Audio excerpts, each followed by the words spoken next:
Washing powder నిర్మా. Washing powder Nirma, दूध सी सफेदी, निरमा से आए। ఈ యాడ్ అనేది 90s కిడ్‌కి బాగా దగ్గరైందనమాట. సో, హిందుస్థాన్ యూనిలీవర్ ఒకప్పుడు దేశాన్ని శాసిస్తుంటుంటే తన డిటర్జెంట్స్‌తో కర్సన్ భాయ్ పటేల్ అనే వ్యక్తి తన కూతురు పేరు పెట్టడం జరిగింది తన ప్రొడక్ట్‌కి నిర్మా. సో, ఈ ప్రొడక్ట్ ఎలా లాంచ్ చేశారంటే కర్సన్ భాయ్ పటేల్ అనే వ్యక్తి ఒక స్కూల్ టీచరు. మార్నింగ్ ఆయన స్కూల్స్‌కెళ్ళేవారు. ఈవినింగ్ ఇంటికి రిటర్న్ వచ్చిన తర్వాత ఆయన సంపాదిస్తున్న డబ్బులో ఎంతో కొంత డబ్బులు పక్కన పెట్టి ఒక బిజినెస్ స్టార్ట్ చేయాలనే కోరికతో తన ఇంటి వెనక ఒక చిన్న రూమ్ ఉండేది. ఆ రూమ్‌లో డిటర్జెంట్స్ అనేది తయారు చేసేటోడు. సో, మార్నింగ్ స్కూల్‌కెళ్ళేవారు. ఈవినింగ్ ఇంటికి రాంగానే తయారు చేసిన డిటర్జెంట్స్ ఏదైతే ఉన్నాయో అది అమ్మేటోడు.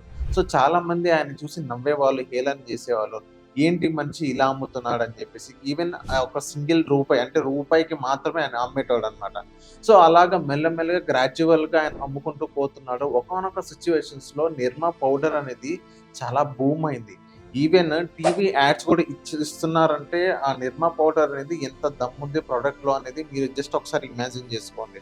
సో, ఇక్కడ గనక మనం చూసుకున్నట్లయితే రోజులు కొద్దీ బానే వెళ్తున్నాయి. మంచి మంచి ప్రాఫిట్స్ వెళ్తున్నాయి. ఒకానొక సిట్యుయేషన్స్‌లో నిర్మా పౌడర్ అనేది డౌన్‌ఫాల్ అనేది స్టార్ట్ అయింది. సో, ఏ ప్రొడక్ట్ అయినా గాని, ఏ మనిషి అయినా గాని ఒక పైకెళ్ళాడంటే ఆటోమేటిక్‌గా కింద పడతాడు. కింద పడే ఒక చిన్న హింట్ వచ్చినా గాని దాన్ని నెక్స్ట్ లెవెల్ ఎలా తీసుకెళ్ళాలని మనం అప్పుడే ఆలోచించాలి.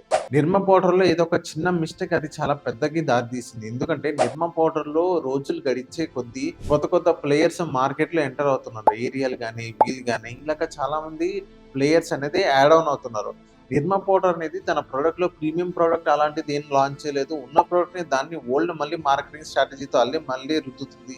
మెల్లమెల్లగా తన సేల్స్ అనేది డ్రాప్ డౌన్ అయింది. మొత్తం లాస్‌లో పడిపోయింది. ఈవెన్ టీవీ యాడ్స్ కూడా చాలా దూరమైంది. సో, ఇక్కడ మనం చూసుకున్నట్లయితే ఏదైనా మన ప్రొడక్ట్ లాంచ్ చేసిన తర్వాత అది ఒక మంచి స్కేల్ ఎళ్తున్న సమయంలో నెక్స్ట్ ఒక 10 ఇయర్స్‌కి ఏమొస్తది అనేది ఇప్పటి నుంచే ఆలోచించి దాన్ని మళ్ళీ కొత్తగా వేరే ప్రొడక్ట్ లాంచ్ చేయడం గానీ, దానికి ఆల్టర్‌నేటివ్ వేరే కంపెనీ సబ్ కంపెనీస్ ఏమైనా పేరెంట్ కంపెనీస్ గానీ, చిన్న చిన్న సబ్ కంపెనీస్ పెట్టి దాన్ని మళ్ళీ స్కేల్ చేయడం గానీ, సో, ఇలా మనం చేస్తున్నట్లయితే అది పోయినా గానీ ఇది ఆటోమేటిక్ మనకి బూమ్ అవుతది. ఇది ఆటోమేటిక్ మనకు లేస్తది. హిందుస్థాన్ యూనిలీవర్ అనే కంపెనీ దాని కింద చాలా డిటర్జెంట్స్ ఉన్నాయి. ఇది కాకపోయినా అది ఒక ప్రీమియం ప్రొడక్ట్ అని అది కొంటారు.